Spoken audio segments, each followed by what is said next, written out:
A reading from the letter of St. Paul to the Galatians. Brothers and sisters, for freedom Christ set us free. So stand firm and do not submit again to the yoke of slavery. It is I, Paul, who am telling you that if you have yourselves circumcised, Christ will be of no benefit to you. Once again, I declare to you every man who has himself circumcised that he is bound to observe the entire law. You are separated from Christ. You who are trying to be justified by law, you have fallen from grace. For through the Spirit, by faith, we await the hope of righteousness. For in Christ Jesus, neither circumcision nor uncircumcision counts for anything, but only faith working through love.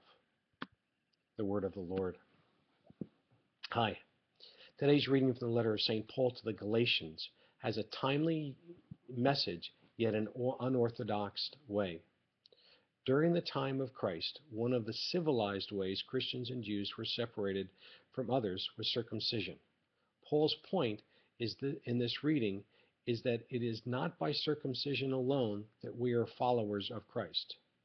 He was telling the Galatians they could not lead hedonistic lives, be circumcised, and then expect to be considered Christian. Fast forward to today, and we have a different set of circumstances on our hands. Following the teachings of Christ means just that, following. Just as the Galatians, we cannot pick and choose what aspects of our faith we want to adhere to. What Paul is saying additionally is what we should take on today. If we don't know the answer to a question about Christianity, ask. Don't ignore one commandment or another because it doesn't make sense. Here's an example. Let's say you don't understand the commandment, thou shalt not covet thy neighbor's goods. What Paul is saying to the Galatians is to turn to us is to ask for clarity, and you will be given the answer. Understand that what Christ is teaching us is to avoid craving material goods, which will force a wedge between us and Christ. I love you in Christ, Dad.